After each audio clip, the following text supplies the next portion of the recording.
Iran যুদ্ধ আরো ভয়াবহ মোড় নিল গত ৪৮ ঘন্টায়। এই মুহূর্তে যুদ্ধ কেবল ইরান এবং আমেরিকা রাতের বেলায় কিছু বিক্ষিপ্ত আক্রমণ করলো, তার মধ্যে আর আটকে নেই। গত রাতেই ইসরায়েলি ক্রীতদাস জায়নবাদী মার্কিন প্রেসিডেন্ট ডোনাল্ড ট্রাম্প তার দেওয়া হুমকিকে সত্য করে ইরানের বেশ কিছু গুরুত্বপূর্ণ ব্রিজ এবং হরমুজ এলাকায় পাওয়ার গ্রিডের উপরে আক্রমণ করেছে মার্কিন সেনারা। আর তার প্রত্যুত্তরে বাব আল মান্দাব বন্ধ করার পথে হাঁটতে চলেছে ইরান। আর এই যুদ্ধ কেবলমাত্র মধ্যপ্রাচ্যের কাতার, বাহরাইন, জর্ডন, আরব আমিরাত বা ওমানের মধ্যে আর সীমাবদ্ধ থাকলো না, যুদ্ধের পরিধি আরো বিস্তৃত হলো। আজ ইরান মার্কিন হামলার বদলা হিসেবে ইরাক এবং সিরিয়াতেও আক্রমণ চালিয়েছে। তাই মধ্যপ্রাচ্যের যে সমস্ত দেশগুলো এতদিন যুদ্ধের বাইরে ছিল, সেই সমস্ত ভৌগোলিক এলাকাতেও যুদ্ধের আগুন ছড়িয়ে পড়ল। ইতিমধ্যে ৯ দিনের যুদ্ধে ইরানের ৩৮ জন সাধারণ মানুষ প্রাণ হারিয়েছেন এবং ৪০০রও অধিক মানুষ আহত হয়েছেন। হরমুজ প্রণালীকে ঘিরেই যুদ্ধ আরো ভয়াবহ আকার নিচ্ছে। আমেরিকা যুক্তরাষ্ট্র হরমুজ প্রণালীকে ইরানের হাত থেকে ছিনিয়ে নেওয়ার মধ্য দিয়ে গোটা পৃথিবীতে তার যে দাদাগিরি তাকে প্রতিষ্ঠিত করতে চাইছে। ওদিকে ইরানও মরণপণ লড়াই লড়ছে যে কোনো মূল্যে হরমুজ প্রণালীকে নিজের সম্পূর্ণ এখতিয়ারে রেখেই এই আগ্রাসী মার্কিন বাহিনীকে পরাস্ত করে পৃথিবীতে একটি অনন্য নজির তৈরি করতে এই মুহূর্তে মরিয়া ইরানের IRGC সৈন্যবাহিনী। আবার বিশ্ববাজারে তেলের দাম $৬৫ প্রতি ব্যারেল থেকে বেড়ে গিয়ে $৮১ প্রতি ব্যারেলে পৌঁছে গেছে এবং খুব শীঘ্রই আন্তর্জাতিক বাজারে তেলের দাম আরো বাড়ার সম্ভাবনা তৈরি হয়েছে। আর এই যুদ্ধ যে অল্প সময়ের মধ্যে থামবে তারও কোনো ইঙ্গিত কিন্তু এখনো স্পষ্ট হয়নি। পাকিস্তান বহু চেষ্টা করে ইরান এবং আমেরিকাকে এক জায়গায় বসিয়ে যে মৌ স্বাক্ষর করেছিল ১৭ই জুন, সেই মৌ বিষবাও জলে। আমেরিকা এবং ইরান উভয় দেশই সেই মৌকে এখন অতীত ঘটনা বলে জানিয়েছে। আর পাকিস্তান কিংবা কাতার কোনো দেশই নতুন করে আর ইরান এবং আমেরিকার মাঝখানে দাঁড়িয়ে দুই দেশকে শান্তির পথে আনতে যে কোনো বড়সড় উদ্যোগ গ্রহণ করেছে সেই খবরও কিন্তু বাইরে এখনো নেই। তাই এই পরিস্থিতিতে বিশ্ব একটা ভয়ঙ্কর যুদ্ধের দিকে এগিয়ে চলেছে। চলো আজকের এই নিবেদনে আমরা গত ৪৮ ঘন্টায় ইরান এবং আমেরিকা পারস্পরিক এই যুদ্ধে যে ক্ষয়ক্ষতি হয়েছে এবং আগামী দিনে এই যুদ্ধ আরো কত ব্যাপকতা অর্জন করতে চলেছে সেই বিষয়ে আলোচনা করার চেষ্টা করব। শুরুতেই আপনাদেরকে স্বাগত জানাচ্ছি, আপনাদের বন্ধু অধ্যাপক আব্দুল হালিম। চলুন শুরু করা যাক। শুরুতেই আমরা দেখে নেব গতকাল রাতে আমেরিকা যুক্তরাষ্ট্র ইরানের কোন কোন অঞ্চলে আক্রমণ করেছে এবং সেই আক্রমণের তীব্রতা কত ভয়ঙ্কর ছিল। আমরা প্রত্যেকেই এই মুহূর্তে অবগত আছি, ডোনাল্ড ট্রাম্প তিনি ইসরায়েলি মদতে এবং ইসরায়েলি নির্দেশে এই মুহূর্তে ইরানের উপরে যে শক্তিশালী যুদ্ধে অবতীর্ণ হয়েছে তার একটাই লক্ষ্য, যে হরমুজ প্রণালীকে বলপূর্বক দখল করবার। আর সেই লক্ষ্য নিয়ে গতকাল রাতে এই হরমুজ এলাকায়, বিশেষ করে বন্দর আব্বাস এলাকায় যে কয়েকটি গুরুত্বপূর্ণ ব্রিজ, যে ব্রিজগুলো ইরানের বিভিন্ন শহরের সঙ্গে সংযুক্ত রক্ষা করে এবং গুরুত্বপূর্ণ সিরাজ শহর, এই সিরাজ শহর থেকে দেশের উত্তর, পূর্ব কিংবা পশ্চিমের যত গুরুত্বপূর্ণ শহর রয়েছে প্রত্যেকটি শহরের সঙ্গে যোগাযোগ রয়েছে এই সিরাজ শহর থেকে। সুতরাং গতকাল সারা রাত এমনকি আজকের দিন সকাল ৯টা পর্যন্ত এই রাক্ষসে মার্কিন সৈন্যরা ভয়ঙ্কর আক্রমণ চালিয়েছে এই বন্দর আব্বাস এলাকাতে এবং এই আক্রমণের মধ্য দিয়ে তারা ৫টা ব্রিজকে ধ্বংস করেছে। ঠিক ডোনাল্ড ট্রাম্প যা হুমকি দিয়ে আসছিলেন, ৫টি ব্রিজের মধ্যে গুরুত্বপূর্ণ বন্দর আব্বাস টু সিরাজ ব্রিজ, এই ব্রিজ কাল আক্রান্ত হয়েছে এবং বেশ ক্ষয়ক্ষতি হয়েছে এই ব্রিজের। আর এই ব্রিজে যখন আক্রমণ করা হয় তখনই ৭ জন মানুষ খুন হয়েছেন এবং আরো ৯ জন মানুষ জখম হয়েছেন। দ্বিতীয়ত ধ্বংস হয়েছে কুয়েরাস্তান ব্রিজ এবং গারিবে ব্রিজ। এই দুটি ব্রিজ যখন ধ্বংস হয় তখন ২ জন মানুষ খুন হয়েছেন, ৪ জন মানুষ আহত হয়েছেন। এছাড়াও বন্দর এলাকায় আরো ২টি গুরুত্বপূর্ণ ব্রিজ কাল রাতেই টার্গেট হয়েছে। চলুন এবার দেখে নিই ব্রিজ ছাড়া আর কোন কোন গুরুত্বপূর্ণ এলাকা গতকাল রাতে মার্কিন সৈন্যরা আক্রমণ করেছে। যেমন বন্দর আব্বাস রেলওয়ে জাংশন, রেলওয়ে জাংশনে আক্রমণ করে রেল কানেক্টিভিটিকে ধ্বংস করতে চাইছে আমেরিকা, যাতে ইরান মাথা উঁচু করে আর দাঁড়াতে না পারে। ইরান এমন একটি দেশ যে দেশের সর্বপ্রান্তে রেল লাইন এবং সড়ক দিয়ে মুড়ে রেখেছে, সেই রেল লাইনকে ধ্বংস করবার জন্যই কাল বন্দর আব্বাস রেলওয়ে জাংশনে আক্রমণ চালিয়েছে।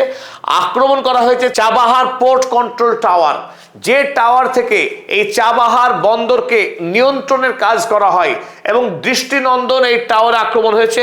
হরমুজ এলাকার অত্যন্ত গুরুত্বপূর্ণ বিমান ঘাঁটি এই ইরান শাহের এয়ারপোর্ট, সেখানে আক্রমণ হয়েছে। আক্রমণ হচ্ছে গ্রেন স্টোরেজ।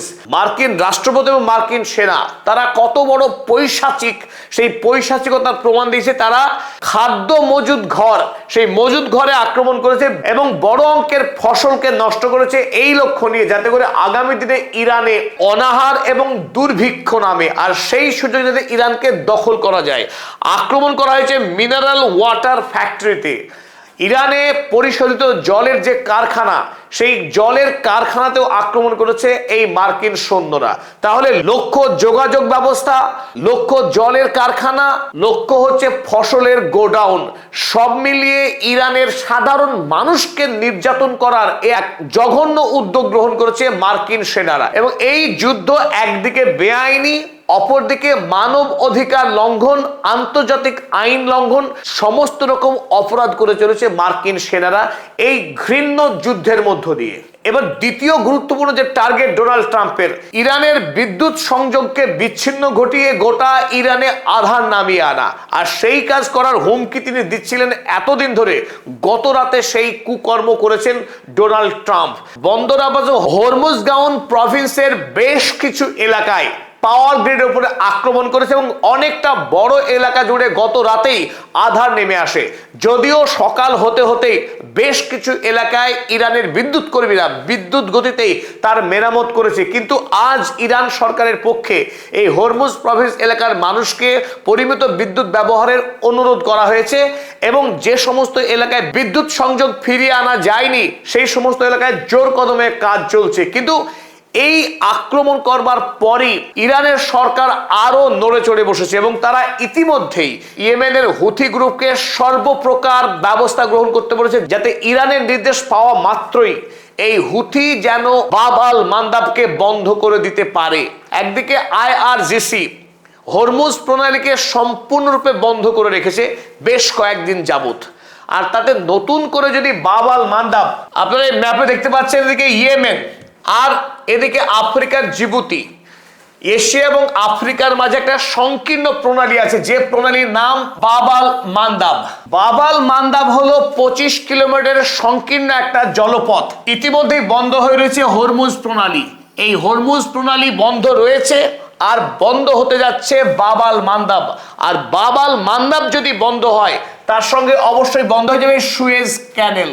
তাই সুয়েজ ক্যানেল, বাব আল মান্দাব, এই ত্রিভুজ বিশ্ব বাণিজ্যের সবচাইতে গুরুত্বপূর্ণ 3 চোখ পয়েন্ট।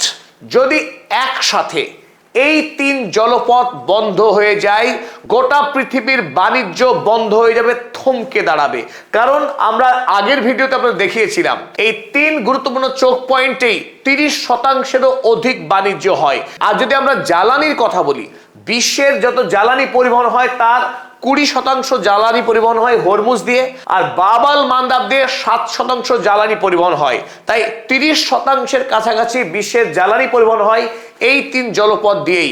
ইরানের শক্তি এখানেই লুকিয়ে আছে যে পৃথিবীর 30% বাণিজ্যকে যদি ইরান মনে করে তা অনায়াসেই বন্ধ করে দিতে পারে। আর সেই কাজই করবার জন্য আজ কিংবা আগামীকাল যে কোনো মুহূর্তে বাব আল মান্দাব বন্ধ হতে যাচ্ছে, যদি আমেরিকা যুক্তরাষ্ট্র আজ রাতেও আরো শক্তিশালী আগ্রাসী আক্রমণ চালায় ইরানের নাগরিক পরিকাঠামোর উপরে, ইরানের বিদ্যুৎ এবং ব্রিজে যদি আক্রমণ চালায়, তাহলে ইরান কিন্তু এই ভয়ঙ্কর পদক্ষেপ নেবে এবং তাতে বিশ্বের জ্বালানি, রাসায়নিক সার, ঔষধ এর মতো গুরুত্বপূর্ণ পণ্যের আরো আকার লাগবে, বাড়বে চচ্চর করে দাম।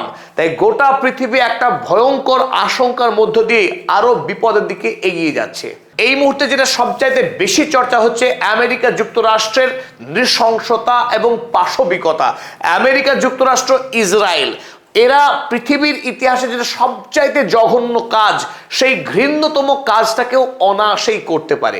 একদিকে ইরানের অসংখ্য শিশু যারা ক্যান্সার রোগে আক্রান্ত, যাদেরকে কেমো দেওয়া হয়, সেই ধরনের 211 জন শিশু রোগী যারা ক্যান্সারে ভুগছেন, তারা এই ওয়ার্ডে ভর্তি ছিলেন। সেই সময়ে এই বিল্ডিং এর ঠিক পাশেই মারাত্মকভাবে আকাশ থেকে বোমা বর্ষণ করে ক্ষয়ক্ষতি চালানো হয় গোটা এলাকায়। ফলে এই ক্যান্সার হাসপাতাল বেশ ক্ষতিগ্রস্ত হয়েছে। একদিকে শিশুদেরকে খুন করা, অন্যদিকে শিশু যারা ক্যান্সারে ভুগছে তাদের হাসপাতালে গিয়ে আক্রমণ করা, এমন অমানবিক কাজ করা এই ভ্যাম্পায়ার ডোনাল্ড ট্রাম্পের পক্ষেই মানায়।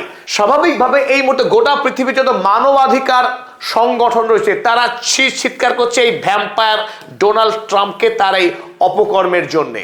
যখন আমেরিকা তার আক্রমণের তীব্রতা বাড়িয়েছে, ঠিক অনুরূপভাবে ইরানের আইআরজিসি তারাও মার্কিন সাম্রাজ্যকে মধ্যপ্রাচ্য থেকে উৎখাত করবার জন্য গোটা মধ্যপ্রাচ্যের যে সমস্ত দেশে যতগুলি মার্কিন সেনা ছাউনি রয়েছে তার অধিকাংশের ওপরেই আজ সারা দিন ধরে ইরান মারাত্মকভাবে আক্রমণ চালিয়েছে এবং এই আক্রমণের ফলে ইতিমধ্যেই ইরান বেশ কিছু সাফল্য পেয়েছে।